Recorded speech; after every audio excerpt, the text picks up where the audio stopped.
I'm Indra and I work in Brussels as a campaigner for the NGO organization Fern.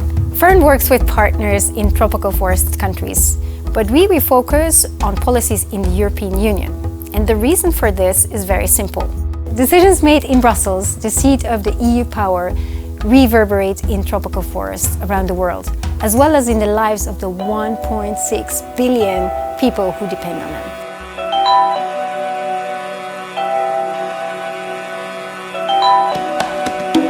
Yet for most people, it's really hard to understand how the EU works and how it reaches decisions and how those decisions can be influenced. So with this second video, we guide you through the EU using concrete examples of where civil society has successfully achieved changes that will halt deforestation and protect people's rights, and how you can do the same.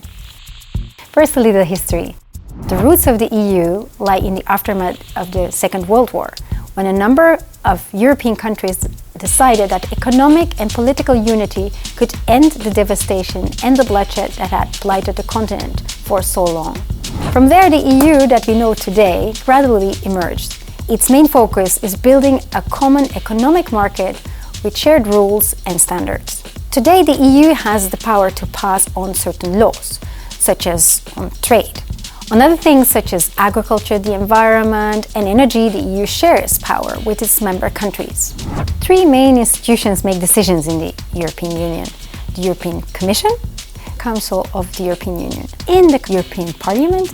Two of them are legislative bodies: the Parliament, where members are directly elected by European citizens, and then the Council, which is similar to a Senate and is made up by representatives from governments of the 27 European member states. Decisions made in these institutions and bodies in this technocratic world full of people in suits and confusing acronyms may seem a world far away from the precious forests, wetlands and savannas from Latin America and the lives of all these people who live there. And what happens in Brussels can directly impact the Amazon, the Cerrado, the Grand Chaco, as well as the Congo and the Southeast Asian basins. For example, EU citizens consume huge quantities of beef, soy, and are responsible for land grabs and environmental destruction.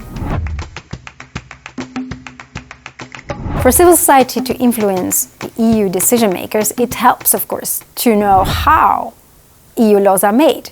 Typically, it takes at least 3 years for an EU law to be developed, and it takes so many steps along the way. And it also involves people trying to influence these steps. There are an estimated 25,000 lobbyists working in Brussels, and they try to get views of their clients heard, whether it concerns business, agribusinesses, banks or car makers. So getting the attention of policymakers can be a real challenge for environmental and human rights organizations. When meeting EU policymakers, it's so important to adapt your speech to the person you're talking to. Some will be more sensitive to political arguments, while others really are convinced by technical expertise.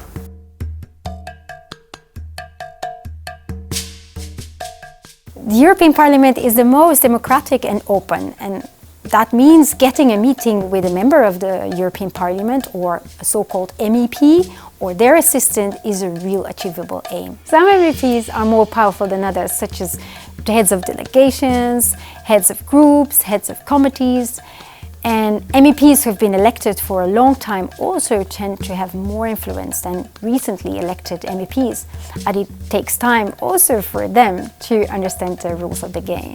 MEPs are politicians, so they will therefore be more sensitive to political and big picture arguments, and they probably will also be interested to do things which will make them more visible, such as being interviewed by the media or commenting on newsworthy topics.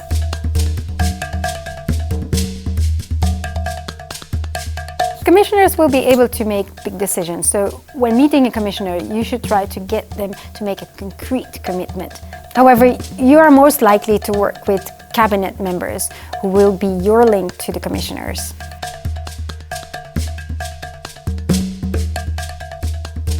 Finally, there is the EU Council, which is made up of the different national governments in the EU.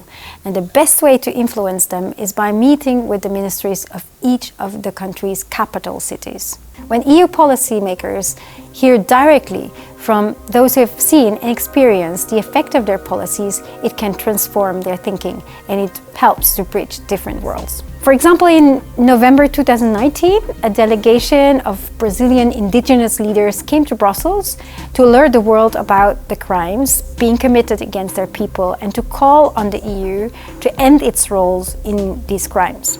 After meeting the Brazilian indigenous leaders, the European Commissioner for the European Green Deal committed to dialogue with them and protecting their livelihoods. Their testimony, including a meeting at the European Parliament, was instrumental, helping build an EU momentum for the new law to stop deforestation and land grabbing.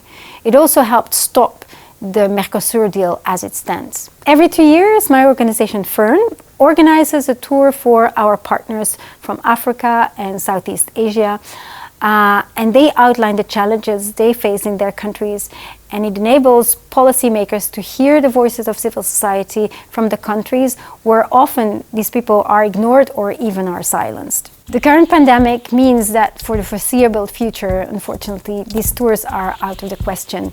But virtual tours, webinars, social media campaigns, and many other creative activities can help fill the gap. In the EU bubble, Twitter is the social media king. And well-crafted Twitter campaigns aimed at decision makers can help your campaign on the mainstream agenda. Email dissemination campaigns using tools like MailChimp also can be very effective. The EU's consultation on policies to reduce deforestation and forest degradation will have a profound effect on the lives of indigenous and forest communities, as well as in the battle against climate change. Since filming last time, we organized a virtual tour with allies in Brazil. Representatives from Emerson, APIB and Clima Observatorio met with representatives from 5 European member states, the Parliament and the European Commission. They had one clear message: don't continue to negotiate with Brazil as long as the Brazilian government is encouraging land grabbing, deforestation and intimidation. Participei da jornada virtual na Europa sobre o acordo Mercosul, Brasil e União Europeia, para esclarecer, né, para os públicos, seja ele pelo lado ao público da sociedade civil, parlamentar e investidores no Brasil, né, para passar a atual situação que o Brasil vem passando, principalmente nós povos indígenas, sobre os nossos territórios, sobre a questão da demarcação das terras e as invasões, né, por parte aí de garimpo, por parte de madeireiros. We have to be realistic. A few meetings with policymakers in Europe will not change the world overnight, but it may help. And we understand that members of the Parliament, European Parliament, and also people in the member states integrate the messages they have heard into their own proposals on how to engage with Brazil in the months to come.